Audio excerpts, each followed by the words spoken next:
Hello my dear friends, welcome back to English with Shyam sir. నేను మీ Shyam sir మాట్లాడుతున్నాను. Shyam sirs వొకాబులరీలోకి వెళ్ళిపోదామా? హిందూ పేపర్లో మనం ఇంపార్టెంట్ వొకాబులరీని డిస్కస్ చేద్దాము. August 26th Hindu news paper చూద్దాము. ఇందులో కొన్ని ఇంపార్టెంట్ వొకాబులరీ వచ్చాయమ్మా. ఎడిటోరియల్ కాలంలో ఉన్నాము. నేను రెండు ఆర్టికల్ సెలెక్ట్ చేసుకున్నాను. ఫస్ట్ ఆర్టికల్లో ఎక్కువ వర్డ్స్ లేవు. So I have also chosen the second article. So ఇందులో స్టార్టింగ్లోనే మనకి ఇంపార్టెంట్ వర్డ్ ఒకటి వచ్చింది, ప్రుడెన్స్. కేర్ఫుల్గా రాసుకోండి. ప్రుడెన్స్ అంటే యాక్చువల్గా చెప్పాలంటే ఏ person is a prudent person అంటాం, అంటే చాలా తెలివైన. సో ప్రుడెన్స్ అంటే ఏం కాదమ్మా, విజ్డమ్ అని రాసుకోండి. క్లెవర్ అని రాసుకున్నా పర్వాలేదు.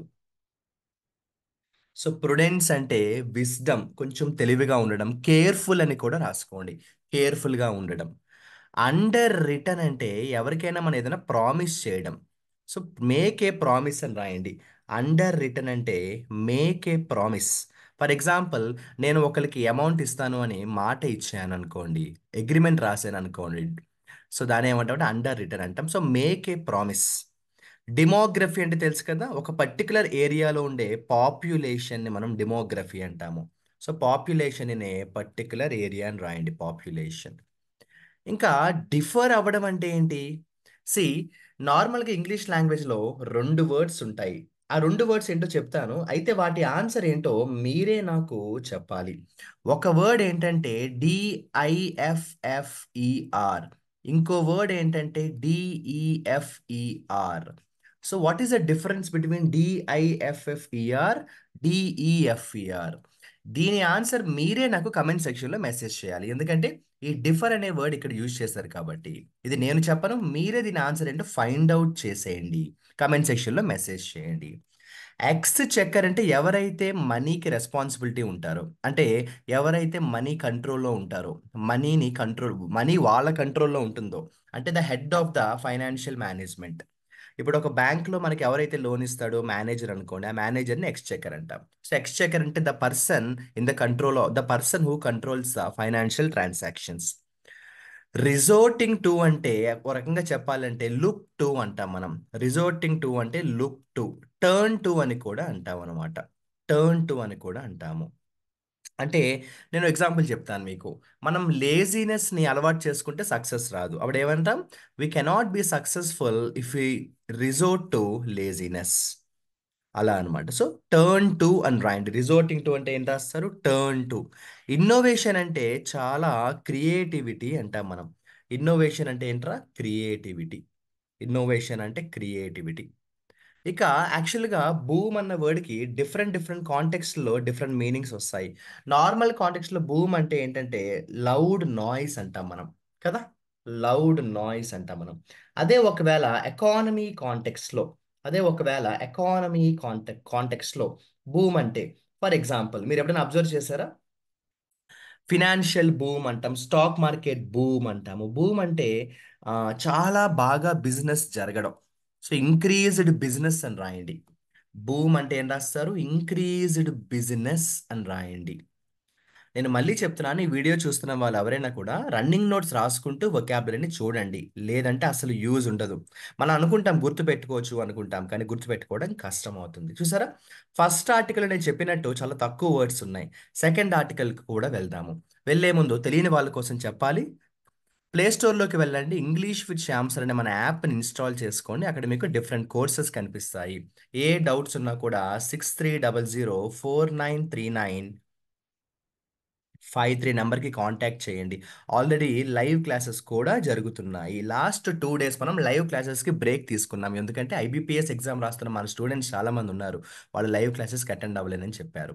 ఈ రోజు నుంచి ప్రతిరోజు కూడా మళ్ళీ మనకి లైవ్ క్లాసెస్ ఉండబోతున్నాయి.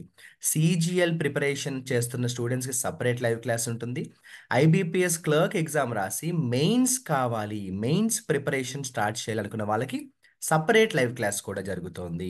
సో ఎవరైనా ఒకవేళ లైవ్ క్లాసెస్ కూడా అటెండ్ అవ్వాలనుకుంటే నేను ఇందాక ఇచ్చిన నెంబర్కి కాంటాక్ట్ చేయండి. మీరు మన యాప్లో స్టూడెంట్ అయి ఉండాలి, అంటే ఏదో ఒక కోర్స్ మీరు పర్చేస్ చేసి ఉండాలి.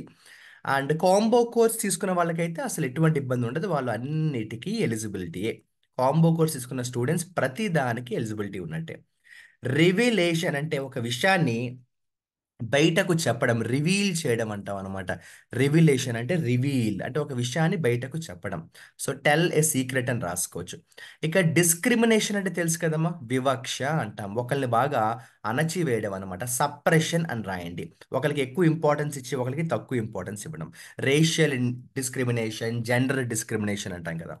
ఎక్స్ప్లాయిటేషన్ అంటే అడ్వాంటేజ్ తీసుకోవడం. నా ఫ్రెండ్ చాలా మంచివాడని నేను వాడి దగ్గర మోసం చేశాను అంటే ఎక్స్ప్లాయిటేషన్ చేశాను.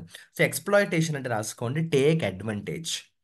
హ్యాచ్ అంటే ఏం లేదమ్మా, డెవలప్. మనం ఈ కోడిగుడ్డు హ్యాచ్ అవుతుంది అంటాం కదా, అలా హ్యాచ్ అంటే ఏంటంటే డెవలప్ అని రాసుకోండి, డెవలప్. రిపగ్నెంట్ అంటే చాలా బ్యాడ్గా ఉన్న. రిపగ్నెంట్ అంటే something very bad, something very unpleasant అని కూడా అంటాము. రిపగ్నెంట్ అంటే ఏంట్రా, something very bad, something very unpleasant అంటాం. యూఫీమిజం అంటే ఏంటో తెలుసా?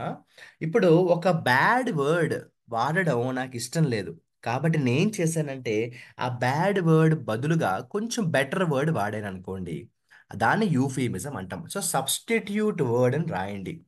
సబ్స్టిట్యూట్ వర్డ్ అని రాయండి. అండ్ ఏమంటాం, సబ్స్టిట్యూట్ వర్డ్ అని రాయండి.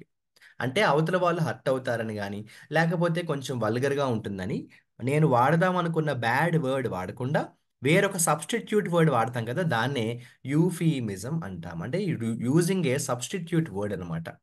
చాలా ఇష్టమైన వర్డ్ ఇది, కాన్ఫ్లేట్. ప్రెపోజిషన్ కూడా గుర్తుపెట్టుకోండి, కాన్ఫ్లేట్ విత్. కాన్ఫ్లేట్ అంటే జాయిన్ అమ్మ, కలపడం. ఓకేనా? సో కాన్ఫ్లేట్ విత్ అంటే జాయిన్ విత్ అని రాయండి, జాయిన్ విత్. కాన్సెన్సస్ అంటే అర్థం ఏంటంటే ఇద్దరు ఒప్పుకోవడం అమ్మ, ఎగ్రీ. కాన్సెన్సస్ అంటే ఏంటి అంటే ఎగ్రీ, ఒప్పుకోవడం. ఇన్హెరెంట్ అంటే వారసత్వంగా వచ్చేది కదా, కాబట్టి పెర్మనెంట్ అని రాసుకోండి. ఇన్హెరెంట్ అంటే వారసత్వంగా వచ్చేది కదా, పెర్మనెంట్ అని రాసుకోండి. ఇంకా లాస్ట్కి వచ్చేస్తే మనకి పెక్కింగ్ ఆర్డర్ అన్నారు. యాక్చువల్గా అదొక ఇడియంలా చెప్పచ్చు. పెక్కింగ్ ఆర్డర్ అంటే ఏం లేదమ్మా, ఒక హైరార్కీ ఉంటుంది కదా, chairman, vice chairman, senior manager, manager, junior manager, clerk, అలా ఒక ఆర్డర్ ఉంటుంది, దాన్నే పెక్కింగ్ ఆర్డర్ అంటాం. సో హైరార్కియల్ ఆర్డర్ అని రాయండి. పెక్కింగ్ ఆర్డర్ అంటే ఏం రాస్తారు, హైరార్కియల్ ఆర్డర్. మర్కీ అంటే చాలా డల్గా ఉండడం, చాలా సాడ్గా ఉండడం ఏమంటామంటే మర్కీ అంటాము. డల్గా సాడ్గా ఉండడం ఆ, మర్కీ అంటాము. ఒక ఫ్రేజల్ వర్బ్ వచ్చింది, do away with. Do away with అంటే ఏంటంటే రద్దు చేయడం, క్యాన్సిల్. డూ అవే విత్ అంటే క్యాన్సిల్ చేయడం లేదా రద్దు చేయడం. క్యాన్సిల్ లేదా రద్దు చేయడాన్ని డూ అవే విత్ అంటాం. ఈక్విటబుల్ అంటే అర్థం ఏంటంటే ఈక్వల్, అందరికీ కూడా సమన్యాయం చేయడం, ఈక్వల్ జస్టిస్. ఈక్విటబుల్ అంటే ఈక్వల్ జస్టిస్. రెఫ్యూట్ అంటే అపోజ్ చేయడం. రెఫ్యూట్ అన్నా రిజెక్ట్ అన్నా ఒకటే. ఓకేనమ్మా? తర్వాత కాగ్నిజన్స్కి ప్రెపోజిషన్ గుర్తుపెట్టుకోండి, ఆఫ్ అనే ప్రెపోజిషన్ వస్తుంది, చాలా ఇంపార్టెంట్. సో కాగ్నిజన్స్ ఆఫ్ అంటే అవేర్ ఆఫ్, తెలియడం. కాగ్నిజెంట్ ఆఫ్ అంటే ఏంటి, అవేర్ ఆఫ్. అవేర్ ఆఫ్ తెలిసి ఉండడం. ఎనేబుల్ అంటే తెలుసు కదా నాన్న, సపోర్ట్. ఎనేబుల్ అంటే ఏంట్రా, సపోర్ట్ చేయడం. బిహోవ్ అంటే అర్థం ఏంటంటే అది బాధ్యత, డ్యూటీ అంట. మీకు గుర్తుందా, లాస్ట్ క్లాస్లో మనం బిహోవ్ ఐ మీన్ మన డ్యూటీకి వొకాబులరీ నేర్చుకున్నాం, అదేంటంటే ఆనెస్ట్ అనే వొకాబులరీ నేర్చుకున్నాం. అలా మనం ఏంటంటే ఎర్లియర్గా నేర్చుకున్న వొకాబులరీని ఇక్కడ మనం యాడ్ చేసుకుంటూ వెళ్ళాలి. అలా సినోనిమ్స్, యాంటోనిమ్స్ అలవాటు అయిపోతాయి. నేను నా టాస్క్ అయితే కంప్లీట్ చేశాను, మీరు మీ టాస్క్ కంప్లీట్ చేయాలి, తెలుసు కదా. నేను ఈరోజు చెప్పిన వర్డ్స్లో 3 వర్డ్స్ని అనౌన్స్ చేస్తున్నాను. ఆ వర్డ్స్తో ఎగ్జాంపుల్స్ క్రియేట్ చేయండి, కమెంట్ సెక్షన్లో మీరు మెసేజ్ చేయండి. ఫస్ట్ వర్డ్ ఏంటంటే బిహోవ్. బిహోవ్ అంటే ఏమన్నాను, బాధ్యత. సెకండ్ వొకాబులరీ ఏంటంటే కాగ్నిజెన్స్. కాగ్నిజెన్స్ అంటే అవేర్ ఆఫ్. శ్యామ్ సార్, మేము వొకాబులరీతో ఎగ్జాంపుల్ రాసే ముందు మీరు ఒక్క ఎగ్జాంపుల్ చెప్పండి సార్ అని కొంతమందికి అనిపిస్తుంది. నేను చెప్పేశాను అనుకోండి, అప్పుడు మీరు దాని మీద రీసెర్చ్ చెయ్యరు. మీరు ఒకసారి గూగుల్ చెయ్యండి, ఆ వర్డ్ ఎలా వాడాలో మీకు తెలియాలి. ఓకేనా? సో ఫస్ట్ వర్డ్ ఏంటమ్మా, బిహోవ్. సెకండ్ వర్డ్ ఏంటమ్మా, కాగ్నిజెన్స్. ఇక తర్వాత ఒక ఫ్రేజల్ వర్బ్ ఇస్తాను, అదేంటంటే ముర్కి. ఇదిగోండి మన ఐడి వొకాబులరీ ఇస్తాను, మురికి.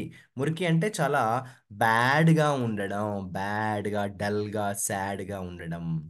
ఓకేనా? ఈ 3 వర్డ్స్తో 3 ఎగ్జాంపుల్స్ని మెసేజ్ చేసి కమెంట్ సెక్షన్లో రాయండి. ఎప్పుడు చెప్పేదే, మీరు ఎగ్జాంపుల్స్ క్రియేట్ చేసే ముందు ఒకసారి గూగుల్లో ఆ వర్డ్స్ని టైప్ చేయండి, ఆ వర్డ్ ఎలా వాడాలో కొంచెం రీసెర్చ్ చెయ్యండి, కనీసం ఒక 2-3 నిమిషాలు స్పెండ్ చేయండి అమ్మా. అయితే ఈ 3 వర్డ్స్‌తో పాటు ఇంకొక వర్డ్ ఇచ్చాను. ఏంటది? కన్‌ఫ్యూజ్డ్ వొకాబులరీ ఒకటి ఇచ్చాను. గుర్తుందా? డిఫర్‌లో 2 రకాల డిఫర్స్ ఉంటాయని చెప్పాను. ఒకటేమో డీఐఎఫ్ఎఫ్ఈఆర్ అని చెప్పాను. ఇంకోటి డీఈఎఫ్ఈఆర్ అని చెప్పాను. సో, ఆ డీఐఎఫ్ఎఫ్ఈఆర్ అలాగే డీఈఎఫ్ఈఆర్ ఈ 2 ఒక్క నిమిషం నేను చూపిస్తున్నాను మీకు. 1 సెకండ్. సో, డీఐఎఫ్ఎఫ్ఈఆర్‌కి, డీఈఎఫ్ఈఆర్‌కి ఉన్న డిఫరెన్స్ ఏంటో కూడా ఫైండ్ ఔట్ చేసి కామెంట్ సెక్షన్‌లో అది కూడా పెట్టండి. ద డిఫరెన్స్ బిట్వీన్ డిఐఎఫ్ఎఫ్ఈఆర్ అలాగే డిఈఎఫ్ఈఆర్ ఈ డిఫరెన్స్ ఏంటో కూడా ఫైండ్ ఔట్ చేయండి ఫాస్ట్‌గా. అదేవిధంగా సండే బౌంటీ ఎవరైతే మన విన్నర్ ఉన్నారో నగేష్‌కి మళ్ళీ ఒకసారి కంగ్రాచ్యులేషన్స్ నేను కూడా చెప్తున్నాను. మీరు కూడా నగేష్‌కి మీ కంగ్రాచ్యులేషన్స్ షేర్ చేయండి. అంతకు ముందు మన బౌంటీ విన్నర్ రంజిత్, ఇప్పుడు మన బౌంటీ విన్నర్ నగేష్ వాళ్ళ కెరియర్‌లో టాప్ పొజిషన్స్‌కి వెళ్ళాలని బెస్ట్ విషెస్ చెప్తున్నాను. ప్రతిరోజు వొకాబులరీ వీడియో చూడడమే కాకుండా రన్నింగ్ నోట్స్ రాసుకోండి. At the same time video ఎండింగ్‌లో నేను ఇస్తున్న టాస్క్స్‌ని కంప్లీట్ చేయండి. కెరియర్‌లో బాగా సెటిల్ అవ్వాలంటే ఇంగ్లీష్‌లో స్కోర్ రావాలి. అంటే వొకాబులరీలో మంచి స్కోర్ రావాలి. ఓకేనమ్మా? ప్రిపేర్ అవ్వండి. ఎక్కడ కాంప్రమైజ్ కాకండి. డైవర్ట్ అవ్వకండి. ఎక్కడ కూడా డైవర్ట్ అవ్వకుండా ఫోకస్ గోల్ మీద మాత్రమే పెట్టండి. ఆల్ ద బెస్ట్ నాన్న.